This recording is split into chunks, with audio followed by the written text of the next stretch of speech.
दिल्ली के मुख्यमंत्री और आम आदमी पार्टी के सुप्रीमो को शराब घोटाले मामले में सुप्रीम कोर्ट से बड़ी राहत मिली है।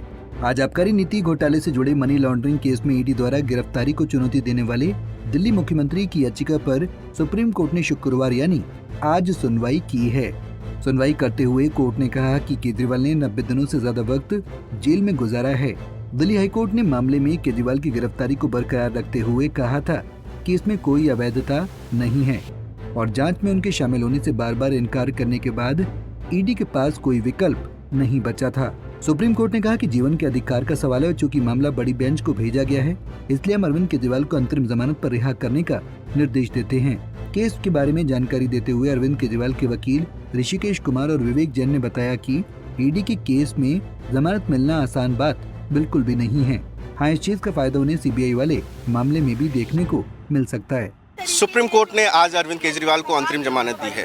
सुप्रीम कोर्ट ने जो उनकी गिरफ्तारी को चैलेंज करने वाली पिटीशंस थी उसको जो है डिसाइड करते हुए कहा है कि अरविंद केजरीवाल को जो अंतरिम जमानत दी जाती है और क्वेश्चंस की उनकी जो है अरेस्ट लीगल थी इलीगल थी, क्या था मामला, उन सारे क्वेश्चंस को कि क्या इस तरीके से अरेस्ट किया जा सकता है, पीएमएलए एक्ट में ज़रूरी है अरेस्ट करना, necessity of arrest is required, इन सारे क्वेश्चंस को फ्रेम करते हुए लार्जर बेंच को रेफर किया है। लेकिन सर क्या लगता है कि जिस तरीके से ईडी ने के केस में अंतरिम जमानत मिली है, अब सीबीआई वाले केस में इसका फायदा होगा आप लोगों को? बिल्कुल फ़ायदा होगा, क्योंकि जो है जो फैक्ट्स हैं केस के वो लगभग सिमिलर हैं और उस फैक्ट्स के ऊपर जो है गौर करेंगे हाईकोर्ट भी, और हमें पूरी उम्मीद है कि इसमें अरविंद केजरीवाल को सीबीआई केस में भी इसकी राहत मिलेगी। क्या अरविंद केजरीवाल जेल से बाहर आ सकते हैं या सीबीआई अभी नहीं, सीबीआई में बेल होने के बाद वो बाहर आ सकते हैं। ये बहुत ऐतिहासिक फैसला है, बहुत बड़ा फैसला है। ईडी के अंदर बेल मिलना आसान काम नहीं है, आसान बात नहीं है। सुप्रीम कोर्ट ने महत्व दिया है आर्टिकल 21 को और इसीलिए एक बहुत ऐतिहासिक फैसला है। अब सुप्रीम कोर्ट ने कह दिया कि ईडी में तो वो बाहर हैं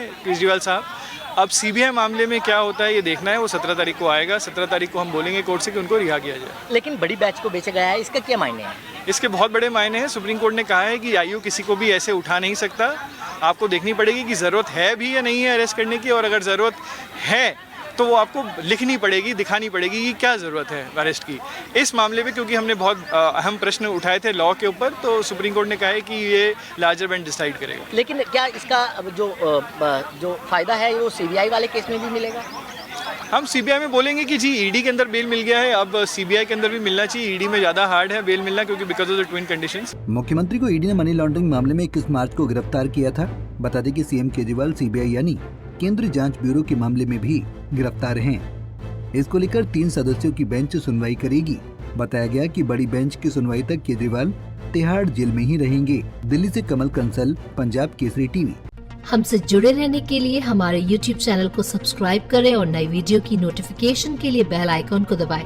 अगर आप ये वीडियो Facebook पर देख रहे हैं तो लाइक जरूर करें और ज्यादा से ज्यादा शेयर करें। धन्यवाद।